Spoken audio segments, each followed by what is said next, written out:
Come on by and have a bite at the CrossRoadDiner, where your spirit goes when it might be time to change direction. Hey everybody, welcome back to the CrossRoadDiner. I have another great guest today who I have known since he was a fetus practically. I was.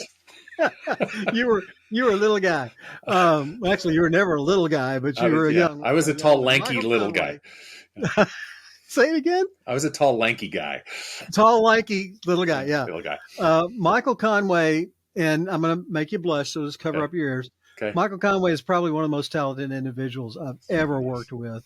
He's a singer, he's a dancer, he's an actor, he's a writer. He does all these things, and above all of that, he's just a phenomenal artist. And when I knew him, I cast him the first time we worked together. I cast him. No, not the first time we worked together. The first time we worked. First time we worked together, we were both in the chorus. We were both in the chorus of a really crappy musical. So I won't say any more than that because some of those people are still alive. They are still our friends. Yes. Yeah. But the first time I directed him was in Little Shop of Horrors, and he was Seymour, and but he also painted the set and did some incredible Marilyn Monroe stuff. And oh my gosh, welcome to the CrossRoadDiner, Michael. Thank you very much. And that was probably one of the happiest theatrical experiences I've ever had. So thank you for that. Thank you. It was terrific. So, Michael, when I knew you, you were very much into art. Yes. You were very much into theater and acting. Yes. When did you know that was something that you had a gift for and an interest in? Well, I don't think I knew that I had any proclivity in theater at first. From the time I was in second grade, I won some art contest where I beat the fifth graders and everything, and I decided I was an artist and would claim to be so. And my parents being artistic and my father being a frustrated painter and sculptor, they encouraged that. So I felt like that was my identity. I assumed it. I was very confident with the name artist, and people would ask what I wanted to be. And I would say, and this is really arrogant, this is terrible, but I would say, I am an artist. like I should have a beret on my head. I don't know. That's right. It's embarrassing because I was so young. And you gotta have a cigarette holder. Exactly. Whether you had a cigarette or not, you needed the holder. Well, I kind of did pretty soon. Yeah. So art has always been there. Art has always been and it was always something that my parents really encouraged. They encouraged everything I did, but art was the thing that I thought, with my grades as they were, and then there was always this, the A's were in the art, so we thought that's where I needed to be. So I was going to have to figure out some applied art way to make a living in my life. But once you encountered Carolyn Boone, or maybe before then, but certainly then. Yeah. Carolyn Boone was worked with me, but she also was a director and a choreographer and just creative madwoman all in one. And she developed a number of talents at Stratford High School in Houston and gave them rein and set them free and encouraged them and challenged them also. What are you going to bring to the party? What do you bring to the party? That thing that you know that clip? You know that clip that you're talking about? What do you bring to the party? Or is that something you just remember? Because what's his name? The guy what am I don't know. The guy that was her student that's so famous. Jim Parsons. Jim Parsons. There is an interview where he said, "What was the best advice you got from a teacher or an educator?" And he said, then he goes, it was my undergraduate acting teacher. And he goes, she said, "What are you bringing to the party?" And it just, as soon as he said it, I knew exactly it was Carolyn. Because how many times did we hear that? What are you bringing to the party? And just almost to the point where you're humiliated into performing well. It's like, why are you wasting my time? That's right. Yeah. That's right. So, when was that the beginning of the acting in high school? I think A little bit before. I think I'd had a little bit of success, and I think a mutual friend of ours, Alyssa Albin, and I Mm-hmm. were in a mime troupe in middle school, or what they called junior high at that time, That's right. and so we were getting our bug for sort of like audience applause and things like that. So I think that's where it started. Carolyn honed it, refined it, demanded excellence, and created this sort of manic. And the only way you can really kind of describe Carolyn's sort of artistic process is manic and explosive and jubilant and amazing, and that sort Completely of unedited, absolutely, authentic at the blood and bones level. yeah. And Yeah. she may cry to get there, and and throw an ashtray at you, which she did me. She Not undeserved, I'm sure. I'm sure I deserved it. Yeah, but she did the most amazing, and still is one of the most amazing influences in my life. Yeah. So, and we were all in that circle around a community theater called the Country Playhouse Yeah, in Houston, Texas. And, community theater is usual. Well, I won't say that. I won't make a generalization. yeah, no, no, Community theater is rarely as professional as some of the stuff that we did there. no, And some of the people that were there. And it was another good petri dish to put young, impressionable people in to cook them and see what kind of sauce turns up. yeah, So, as you're getting toward getting out of high school, yeah. what's going through your mind? What's the plan? Crossroads, man, that was a big crossroads.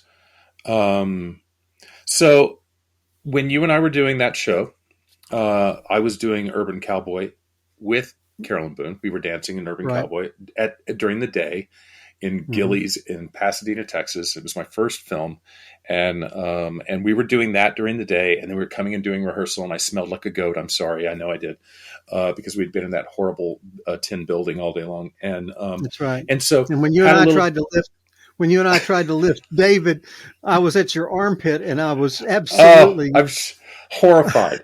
Horrified, I'm sure. I mean, we sat on air conditioned. I mean, it was between the cigarettes, the beer, and the BO. Oh my God! I have a visceral reaction when I see that movie. I'm like, bull, because we had to wear the same clothes every day too. So That's right. you have to, yeah. And it never occurred to you to wash them. No, we did. We washed them, but but it was just day after day. It was just Yeah. gross. You just couldn't get the stink out of that polyester. Right. It was But a wonderful time. it was, but to not be in anymore. yes, exactly. So, and then the summer between my, after I graduated from high school, I had a number of weird close calls. I got an agent. I was studying dance and as Alyssa was, at Patrick Swayze's family studio.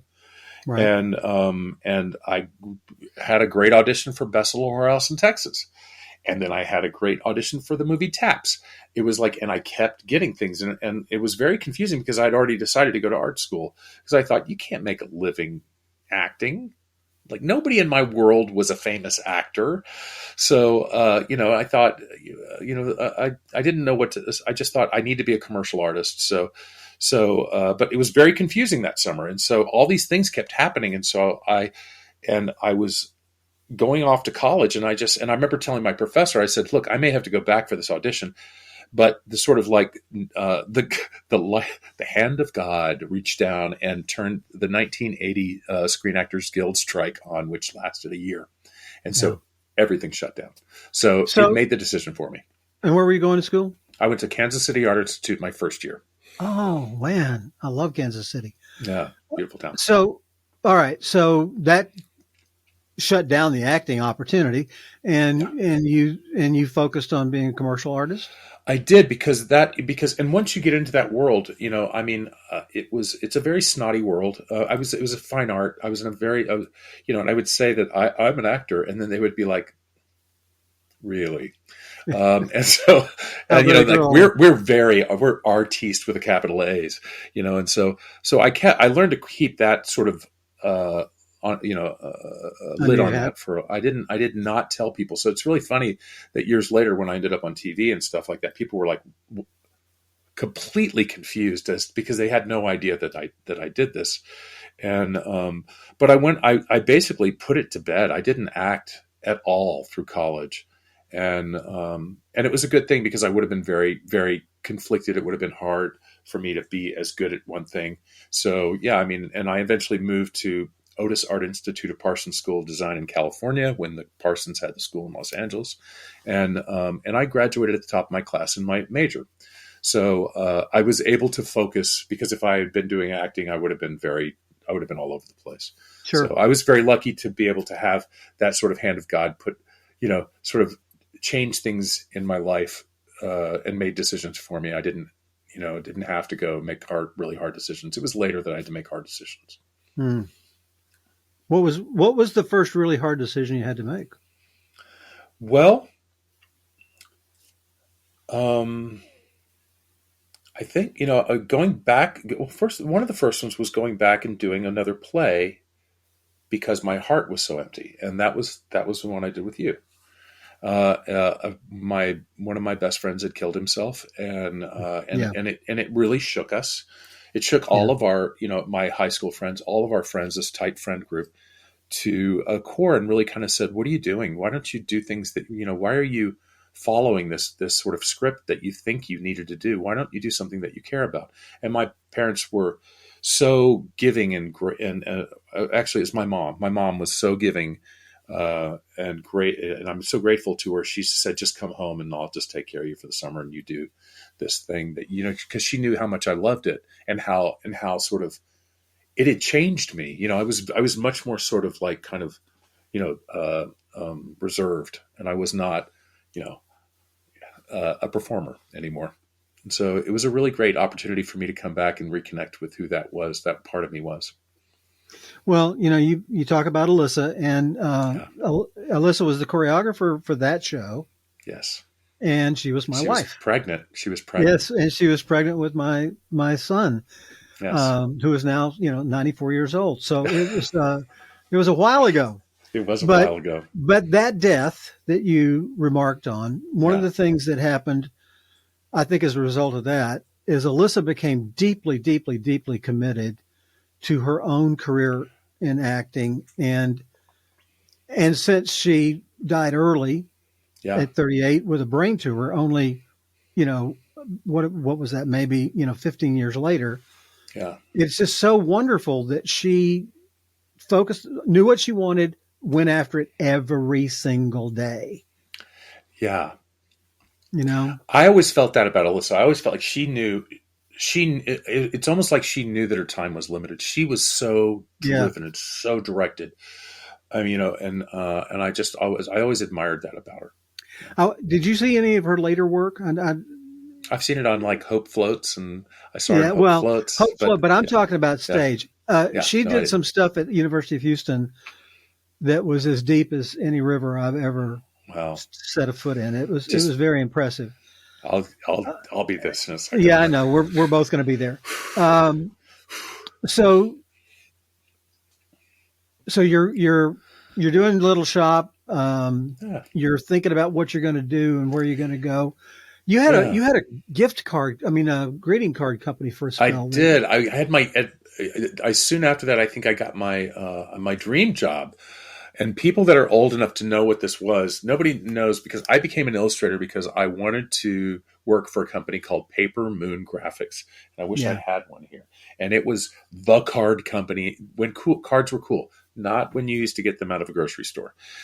They were cool. They were actually rock and roll album art that they had Yeah. repurposed and put them onto greeting cards. And they had these lifestyle stores.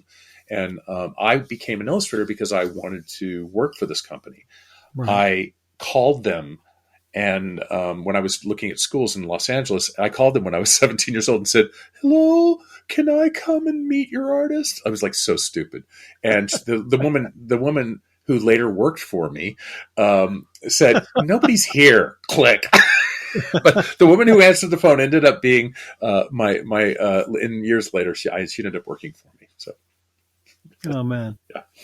But yeah, so So, great. So Paper Moon Graphics. I worked at Paper Moon Graphics after that, and I became the associate art director there. right, right. And and you, when I was talking about writing some cards and things, you made the soul crushing comment that people don't send cards anymore. They don't. Uh, you know, and but They don't. those were magnificent cards. How did you get the Yeah. job? One of my teachers in college just called the art director and bullied him into seeing me because they didn't Okay, see anybody. Didn't see right. anybody. I don't know how. I mean, I'm just so lucky. I'm so lucky. And then what was weird is while I was working there and I was getting used to it, I started thinking, I should go audition for some plays. And I went to Burbank and I auditioned for Cabaret and got Cliff the lead, and then did Grease there, and then got so full of myself, and I was studying also with Michael Shurtleff. So that's the other thing. I also reconnected with my idol from sort of like my teaching idol, which was Michael Shurtleff, and I was so incredibly lucky to have Michael as my friend and my teacher, and he believed in me. And that was big. So when Michael Shurtleff, who discovers Barbara Streisand, who discovers Justin Hoffman, who discovered Gene Hackman, who, all these people whose career he started, when he looked at you and he says, you're good and you've got something, that meant something to me. Yeah, It was because I never thought that I would be able to compete in a world larger than the country playhouse. right, right. You had a remarkable, humble arrogance about you at that time. That's very kind. That's very You kind. well, no, really, it was. You had a confidence, and yet you didn't. It was just amazing. And Yeah. when you cut yourself free, when you let yourself, we got all this wonderful creativity out of you. And it was just That's delightful. fine. And I remember several times going, please remember that. Please do that again. You Oh, know, oh really? please try to lock that down. Oh, wow. Okay. So you're rocking along, you're working for the place that you really want to, and you're having other success. Um, Yeah. And I got what an was the agent. next, I how will did, tell you. Yeah. I'm interrupting. Go ahead. No, you're not. You go. No, no. I know the next thing. It was I did a showcase with Michael Shurtleff's group, and a man named Mark Hirschfeld came to it, not to see me, to come to see my friend Erica, who was doing the scene with me. And I think she had threatened him within an inch of his life to come, that he had to come see her. He saw me in it, and I got this audition, my first TV audition for this new show on NBC called Seinfeld, Yeah. and I got it. And I hadn't seen it, and I didn't know. I mean, I didn't know who was in the cast because it had only been on the air a couple times. I didn't know anything, and so I got this thing. And I knew who Jerry Seinfeld was, of course, because he had been, on Carson. In fact, I had to go to my boss, and I've told this story before. It's like I had to go to my boss, Fred, and go, Fred, because they didn't care if I did theater at night, but missing day work was kind of an important kind of a thing. So it's like I said, I'm going to be gone for a week, dude. I am so. And he goes, well, what are you doing? And I said, there's a show on NBC. It's called Seinfeld, and he's looking at me like, what is that? And I said, it's this guy Seinfeld. He's on Carson a lot, and anyway, he's got a show, and I got on it, and so can I be gone for a week? And he said, well, I'm not paying you. And I go, okay, kind of, just don't fire me. So that was sort of where the game changed. That was where the game changed. Say more about that. Well, there's a lot to that. I never really, again, I never really thought of myself as an actor in a sort of career thing. And I'll be very truthful. I'm gay. And I could not be, you could not be openly gay and have a career in television. Hmm. Not allowed. Absolutely not going to happen. And so it wasn't, and the problem with that is that there were only three networks, and they were very driven by advertisers. They were not driven by awards or anything like that, or even Right. viewership. They were viewed by advertisers and whether there was going to be a boycott against you. And so, so I got on this track of being on television, and I had a big secret. Yeah. And it was not only a secret that would. So let's say, for example, there was an actor named Chad. Right? He was on Dr. Quinn, Medicine Woman. And in those days, during that time, there was a lot of outing. There were people that Mm-hmm. were outing you. So it was even within your own sort of like, minority community that they were being really mean to you. So it was not only the advertisers that were being mean to you and the people that didn't understand you, or the executives who didn't want to risk on you. You also had your own community that was also going against you. So Right. you really didn't have a friend in the world. And a lot of the people in the industry, sorry, my light just went out. So a lot of Yeah, people in mine's blinking too. a lot of people in the industry that were of like, destinies that they were relegated to behind the scenes, and by golly, they weren't going to let anybody else. You were going to stay behind the scenes, because if they knew about you, they were going to out you. It was a very hard time. And so that year I was up for everything and up for television shows, and I was just sick at my stomach. And I went from about 180 pounds to about 145. Right. And it was agony. And I almost got a show on NBC, which was a family show, and it was a Sunday family show. And the moral, the sort of, let me go back to that Chad guy. He was on Dr. Quinn, Medicine Woman. And when he Right. was outed in the National Enquirer, the pickets began. And that show pretty much ended soon after that. Right. So not only were you risking your career and your livelihood, you were risking the livelihood of every single person that you worked with. And so having a secret like that was just, ugh, it was gross. It was just, I remember I almost got this show on NBC, and the writer writers run television. The writer liked me, and it was about this town in Oklahoma, and it was a neurotic sort of Mayberry RFD kind of show that the father was the baseball coach and everything, and it was funny, and it was kind of written with my voice, and it was so good, it was so close, and thank God they NBC killed it before it went to pilot. And I was so sick at my stomach, and I was so thin that I just said, why am I doing this anymore? And I quit acting. Wow. I always wondered what happened. That was it. I've never So, said that in a big forum, so this will be interesting. But it well, was. I mean, it was before Ellen, before that stuff, and people can well, do what they it want. was before Rock Hudson. It was It was before. after Rock Hudson. Oh, It was was it? after. Yeah, it was because that Okay. would have been 85 or 86. This was 91. Oh, I So didn't it was realize it still. was that It far down was. the It was road. still. Yeah, it was still when I did Seinfeld. It was 91. So it was Okay. rough. Yeah.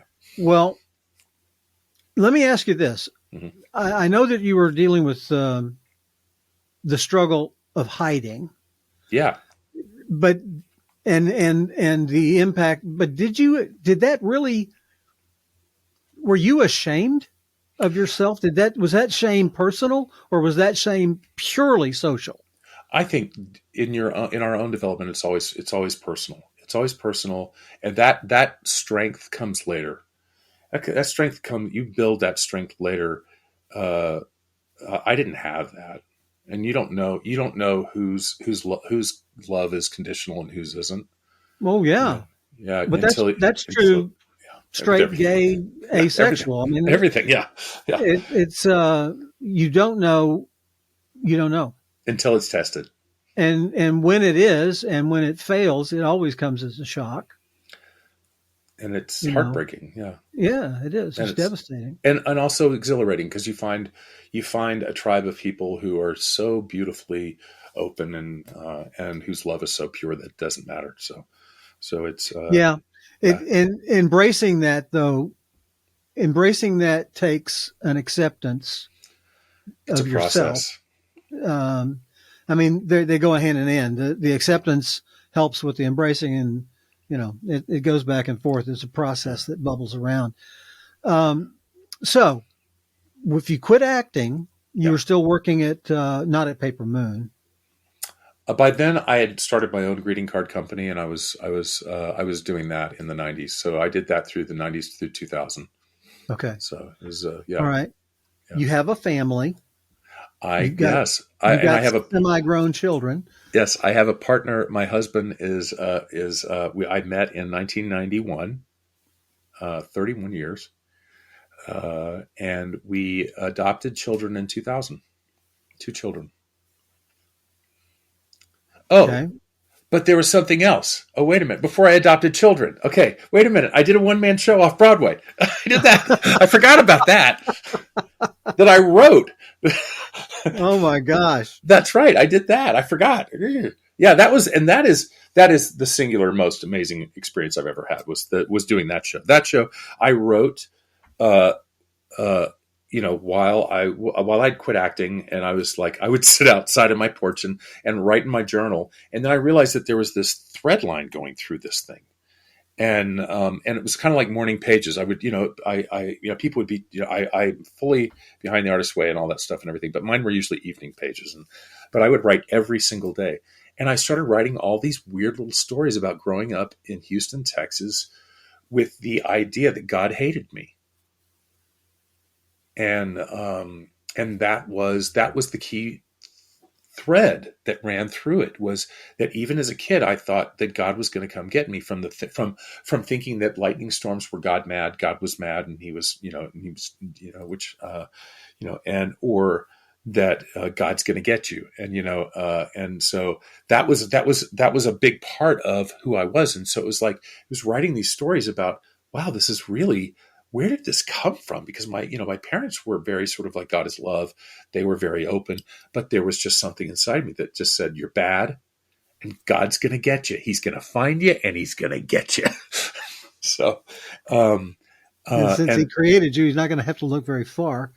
yeah, exactly. So, and it was You know kind what of the roots of, are you going to talk about the roots of that? Did you I, unpack that? I did in the play. I did. I mean, I talked about things from, I talked about all these things, where all this stuff came from. It came from, rumor, and, my next door neighbor was highly Catholic, and, and I remember, the things that I heard from them. And he told me that when I was a kid, we would kill snakes in the bayou, and he said, let's burn them. If you burn them, legs will pop out. That's where they used to be. But God got mad at them, and he cut them off. Like, I mean, just stuff that kids make up. Stuff, they're just, and that was a scene in the play. It was like, you got to kill a snake and burn it, see if the legs pop out. I know. I'm kind of surprised you're not an axe murderer. I know. Well, yeah, I know. Isn't that how Jeffrey Dahmer started? We just but I mean, there were just little things that that I got in my head. I humanized God, and God was mad. And then when you're wrong, when you're bad, he becomes almost like the Santa Claus that is sometimes good, and then he gets really angry. So and then when AIDS came along, it felt like it was a divine retribution for what I already knew, which was God hated me. So and I watched friends die, and it was sad. Yeah. Yeah. And it felt like there were so many people ready to say that it was a divine retribution, that it was a really sad time. It's a really sad time to watch the people that that departed, Yeah. who were just and the one thing about a lot of gay men is like, and everything, they were usually the best little boys. Mm-hmm. Yeah. They were always the best little boys who just they tried to be good. Yeah. How did that? Where are you with that now? Oh, great. I mean, I'm so grateful to God, and so grateful. I have a great relationship with God, and I think that, we get each other, but it's, it's it can't be, I just wish people would quit trying to do God's job. He's good Yeah. at it. He's Oh got yeah. it. He's Yeah. got this down. And they've missed some of the key The key elements of the things. character. Yeah. And I was at a crisis once, a horrible crisis in my life. And a minister buddy of mine came over to my office, and we sat on the floor in the studio, And, I would cry and he would nod. And at the ultimate end of that thing, he said, I think you've got a nature of God problem. Okay. I said, what? He said, I think that you have the character that you've written for God is not a very good person. Isn't that right? And I think you need to ask yourself, is that true? And I think that your solution might be in that answer. Yeah. And he was absolutely right. I did have a belief system that was not unlike what you're talking about. Yeah. And I felt like, I can't hide this behavior anymore. And I'm a fool to think that I have been. But joy cometh in the morning. That's for sure. Yeah. So that was a major crossroad thing. I mean, you were in the diner, not even picking a train. You weren't even going. You were in a super stuck place. What dislodged that? What was the epiphany, or was it a big thing, or is it an evolution? What was it? I think doing that play was a huge event for me. It was an event for me as an artist. It was an event for me as a writer. I didn't even know I could write. I did this show. I did it in Los Angeles. I did it in front of. I did it as part of a salon reading, a thing called Spoken Interludes, which I think they do it now in New York City. But we used to do it, and I would get up and I would tell this little story from this book that I wrote, and everything, and there would be famous actor, famous poet, famous person, Hubert Selby. One night I performed with Hubert Selby, who wrote Last Exit to Brooklyn. One night I performed with Margaret Cho. One night I performed with one of the women from Saturday Night Live. I mean, it's just like, it was the weirdest thing. And there was always famous people in the audience, even like one of the original Actors Studio people. What was, I'm so bad. So my brain as I get older, there's just an old hard drive. But one of the original Actors Studio actresses was that used to be on Mission Impossible. She was on Mission Impossible with Martin Landau. She used to be married to Martin Landau. Barbara Bain. Barbara Bain was in the audience. She was just like smoking cigarettes, and her eyes were so beautiful. And she comes up to me and she practically grabbed me by the coat, and she was just like, "You're really good." And I was like, I gotta. Yeah, I mean, like, because there's still I still walk around with the fraud. I'm a fraud. Yeah. But so it's very nice to have those moments. Yeah, and so I eventually. Imposter syndrome is rampant. It makes you everybody better. Has it at some point. Get you out of bed in the morning, doesn't it? Makes you go look for a real job. But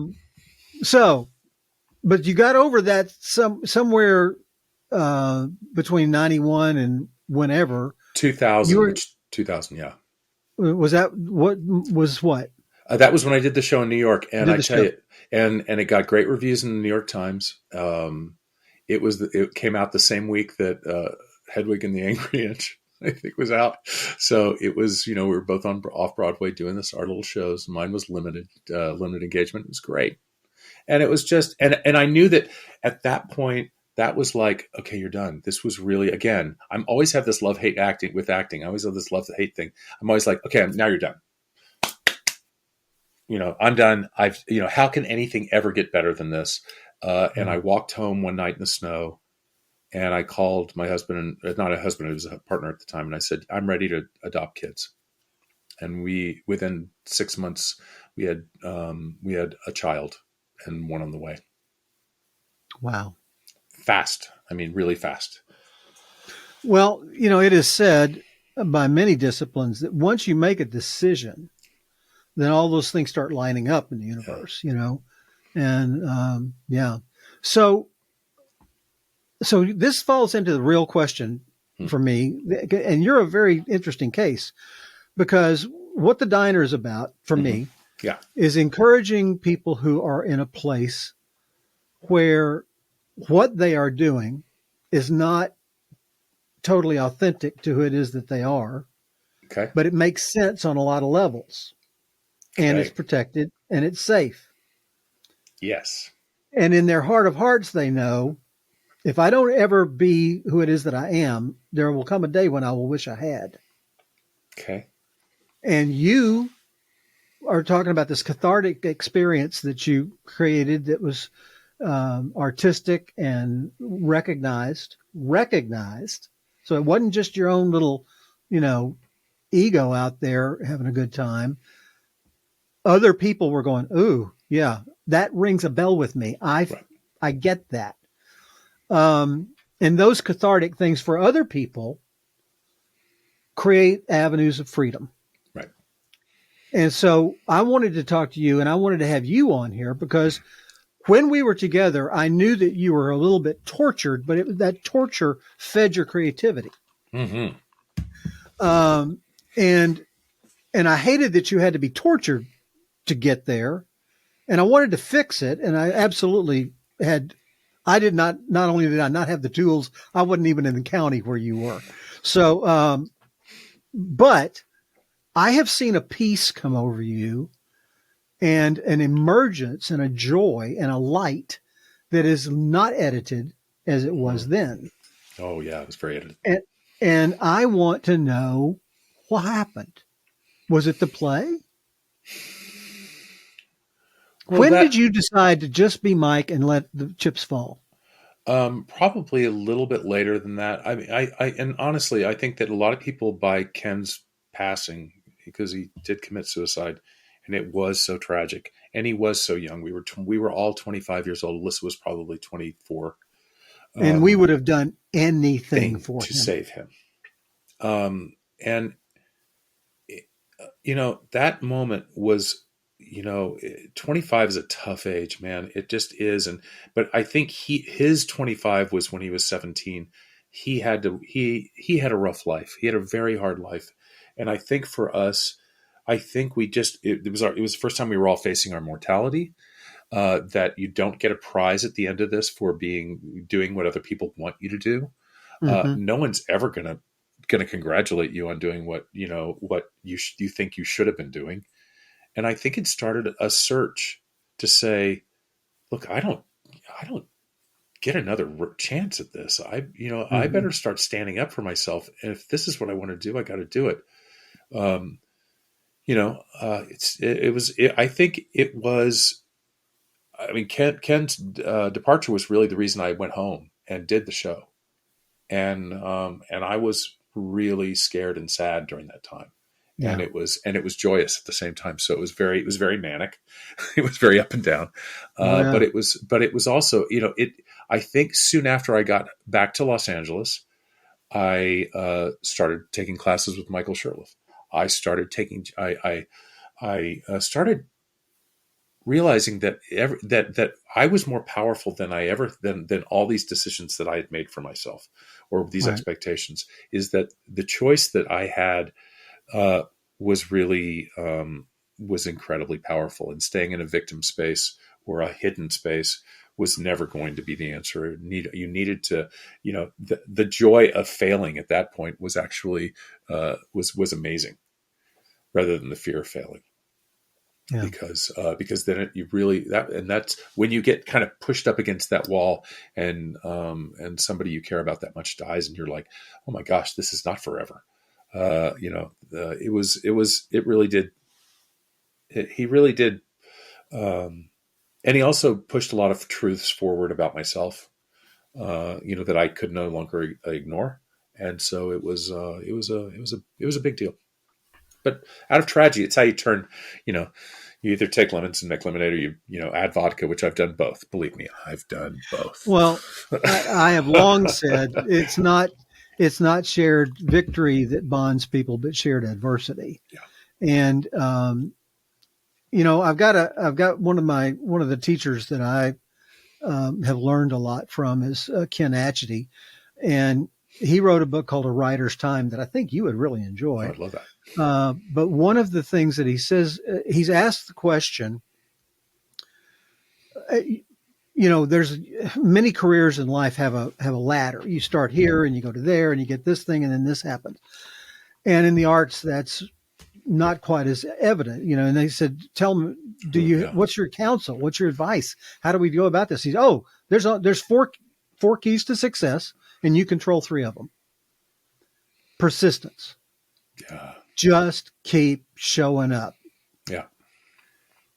know people who know people that could hire you. Yeah. Be delightful to work with. Right. He said, Yeah. you control all three of those. And if you do any of them for any length of time, something's going to open up. An opportunity is going to develop. The fourth one cannot by itself assure you any kind of success, and that's talent. Yeah. But it will amplify the results you get from the other three. Do you I hold would with that? add one more thing that I would say, knowing the people that I've known that have stuck with acting, especially one of the hardest careers to ever go through, is one of the most, the only difference between the people that I know that were really talented in class and the people who worked were, an indefatigable belief in themselves, and that is one thing that I do not understand. And there is something in it, but maybe there's a key in what I said. I always believed that my ability as an artist that was it. I owned it. I knew that that's what I needed to do, and that's why that was never shakable. So Yeah. somebody could give me a bad critique, and I'd be like, "Well, it just wasn't your thing." The difference between, I will say, about my very best friend who has been on 10,000 shows and everything, and me, she goes out of an audition that she doesn't get, and she's like, "That's my job." She goes, "Why would I want to work with them if they don't want to work with me?" I was like, "Ugh, it's me. Yeah. I'm Yeah. not good enough." And so I think that there's something, and people like, there is, and the people that I know worked, I mean, they literally said they just they don't get it yet. And, But where do you get that, Mike? Where do you get that faith in yourself? I don't know. I mean, that's because luckily, every time I've ever been in a show, I've always felt like, oh God, wait till they find out. I don't know what I'm doing. But the ones that really, really did amazing things were either incredibly lucky, which I would consider myself to be incredibly lucky because, I ended up being on Seinfeld rather than, Nurses or some show that Mm-hmm. nobody ever watched again.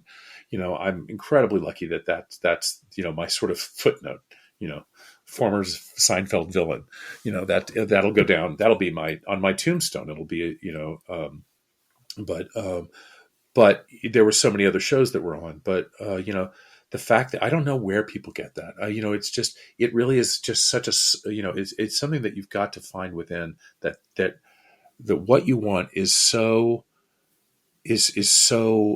part of who you are that you've got to hold it sacred, and Yeah. they can't take it from you. And there's a difference and that's a confidence. There's a difference between confidence and cocky, Oh yeah, because confidence is actually humble. right. It has a lot of humility in it. Yeah. Um, yeah. And, you're exhibiting a lot of it right now with the I don't know, and you're being of no help whatsoever to my audience. So But, sorry. yeah, Sorry. please undermine that hopeful thought. Well, but I do. I've looked at it and I've thought about it. I'm like, I can, people who really just, but it really is. They just need to look really deep, and it is sometimes the difference between somebody who really succeeds and somebody who just kind of dabbles. Because I was a person who dabbled in acting. Well, many of the people that I've had on Mm-hmm. talk about their luck. They're going, Yeah. "Oh boy, I was lucky. I was lucky. I was lucky. I was lucky." Yeah. Well, two or three things. They were also there. They were there. Yeah. They were present. They were easy to work with, Yes. open and curious. And they were willing to take a chance on the thing, to try it. I believe that you can be confident in the hunger that drives you. That whatever it is that makes you want to look there and want to go there is important to pay attention to. But you have to be willing to pay the price of that journey. Absolutely. And it's sometimes going to be a very costly journey. Yes. But you're going to you. Yeah. So maybe it's worth paying. Absolutely. Absolutely. And I would agree with all that. So I'm going to wrap this up with the thing that I always do. Okay. Somebody at some point in time, if we're lucky, finds this session and they are hung up, they're stuck. They don't know which way to go. They're afraid to stay still and they're afraid to step forward. What would be your counsel about that notion? One of your kids is stuck. Oh, they are. I mean, I've got one that's stuck and one that seems to be sort of like on the right path. But fear is a monster. Fear of failure, fear of loss, fear of I find that my biggest sort of like what kept me stuck in my life has been fear. And I think that sort of assessing what the risks are for not doing it. Mm-hmm. Sometimes to say, well, let's break it down. What if you don't do this?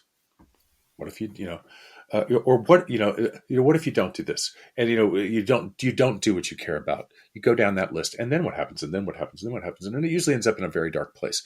Then you say, okay, so let's say you've got a job that is very secure and it gives you good money and things like that. Well, let's just say, what is going to happen to you if you quit that job today, or you change course? Well, I'm going to lose my job. Okay, then you don't have a job. Then you don't have income. Great. Then you don't have a car. Okay, then you don't have a car. Are you going to die? I mean, it's just like, and sometimes the other one is if I don't do what I care about, or if I don't live the life that I do, I don't care whether I'm alive or not. Right. I mean, sometimes you have to get down to, is it going to kill you if you're not, doing this? You just have to weigh this goal with, and sometimes it doesn't win. Sometimes it doesn't win. I'm going to tell you, because when I quit acting, every 5 times I quit acting, it's I sit there and I'm going like, is this worth it? And I'm like going, no, I don't want to do this anymore. But that's what you have to get down to and everything. And so, I think that if you've got something that is in your heart that needs to be fed, then you will die without it. Or if you do live, it'll be worse. Yeah. My greatest fear all my life has been having a regret when I got to the end. Yeah. Nobody regrets the stuff that they did. They regret the stuff they didn't do. Yeah. Well, they might regret some of the stuff they did. I mean, there are things choices I have made that other people had to pay prices for that I wish that I hadn't done that. But I did those things because I didn't make that choice earlier. Right. I tried to settle and tried to help and tried to be the good guy and went along a path that was not me. Yeah. And in order to get back on that path, a big price had to be paid. And the interest is excruciating. Yeah. Mike Conway, I want to do this again. Okay. I want to do this again next year. Okay. And I want to talk about, what impact has doing this with us had on you. It's interesting. If any. Yeah. Well, it's funny because I feel kind of stuck right now on some decisions. So it's a very interesting moment. I'm in a very interesting sort of crossroads in my life where I'm kind of like going, right. Right. It's about retirement. So let me give you a decision tree that my greatest coach gave me. Okay. When you got to make a decision, the first question is this something you really want to do or be or have? Mm-hmm. Which one is the one that I really want to do, really want to be, or really want to have? Mm-hmm. Will doing, being, or having this interfere with anybody else's right and pathway to doing, being, or having? Mm-hmm. Will doing, being, or having this move me closer to my overall desire of being who I am? Yeah. Those are good. And I'm missing one, but if it occurs to me, I'll edit it back in. Let me know, and send it to me because I'm listening. I'm all ears. Right. You want 3 yeses and a no. You want, yes, it's something I want. Yes, it's going to get me closer to who I am. No, it's not going to interfere with anybody else. Making choices. Yeah. And the third one is, will this create more life for everyone and less life for none? Okay. Is it a growth process And does it feed growth process That's, around you? yeah, that's beautiful. Yeah. So anyway, I offer you and our audience that because it's been important to me over time. Yeah. I've really enjoyed this. It's Oh been great man, to get together Steve, with it's so good seeing you and talking to you and hearing your wisdom. And my God, one of the whip smart guys I've ever met in my life. Gosh, you. Thank you. brilliant human beings that I've ever known. And you wrote I'm going to cry. You wrote one of the nicest letters for me. You wrote a letter of recommendation that I still have, and it breaks my heart. It was the nicest thing anyone's ever said about me. So, thank you. Oh, And all our friends. Oh my God, so many friends that we've lost along the way. Just but we're surrounded by them, I believe, I know, Michael. I know. I believe that they are right here, right around us, and they want us to be us Yes. because they love who it is that we are, Yeah. not who we're striving about. Yeah. I know. Oh man, great to have you in the diner. Yeah, Thank you for your time. I appreciate Okay. it so much. All right. I Okay. love this. It's great seeing you. Okay. Thank See you you for later. having me. Michael Conway Okay. in Bye. the diner. Come on by and have a bite at the CrossRoadDiner, that place where your spirit goes when it's time to make another decision. If you know someone with a great story, or if you are someone with a great story, reach out to us at CrossRoadDiner@StoryMasterMedia.com. We'd love to visit with you.